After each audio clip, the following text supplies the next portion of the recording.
once again, Sir Arthur. Good evening. We spoke yesterday about the history of the Street Greeblings. I'd like now, if I may, to move on to your more immediate family. Yes. Your father now, what sort of relationship did you have with him? My father was a remote, icy man. Remoter, icier, and indeed manlier than I was. Were you close? Well, he was closer than me, but almost from the moment I was born, he wanted no more to do with me. Not very paternal as a father. Instead, he proposed to have me reared by wolves.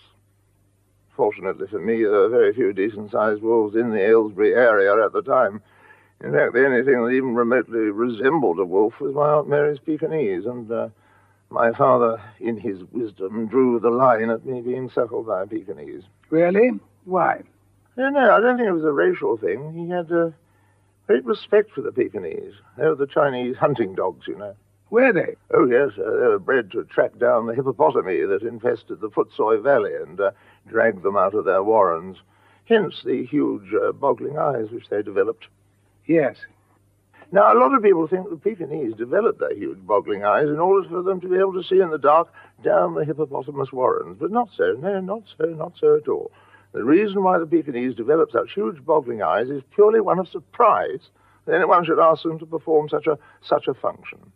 A terribly small Pekingese, and the hippo, by contrast, is gigantic, and it would take about 500 Pekingese working as a team to drag the hippo out of its lair. So my father decided to have me raised by goats.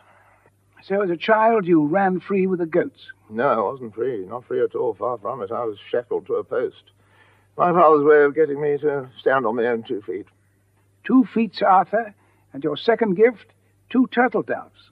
Is there a sentimental reason for that? No, I'm afraid I can't be too sentimental about a bird that attacks helpless turtles.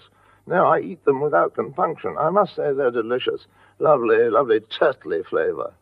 As well as a taste for turtle doves, you've retained, I imagine, a lifelong fondness for the world of the goat, goat's cheese, goat's milk, and so on. No. Oddly enough, I went off goats somewhat after being raised by them. Never taken to goat's cheese. Got a few goat waistcoats, hats, shoes, underwear, things like that, but that's normal. Everybody's got those. Kid gloves, I quite like them, but the actual cheese I've never had much time for. What about your mother? Oh, my mother, by contrast, was a saint.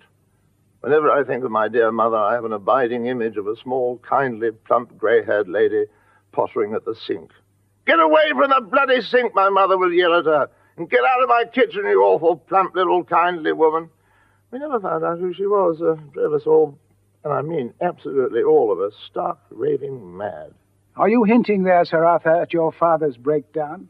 Yes, indeed. One day, quite without warning, he became utterly convinced that he was a bat.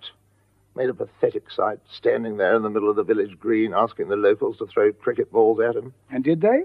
Oh, yes, we all did. We all joined in. He was a deeply unpleasant and very unpopular man, but tough as teak. You have to give him that. He hung on in there for, about 6 hours, till about 4 o'clock.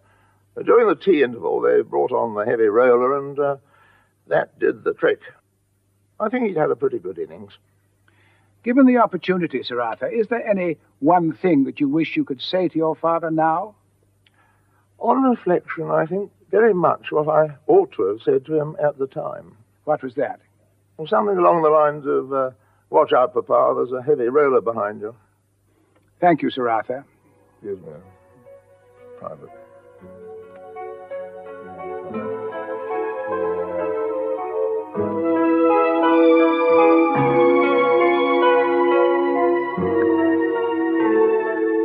Peter Hook unveils the third element of his Life in Pieces tomorrow night at 9:30.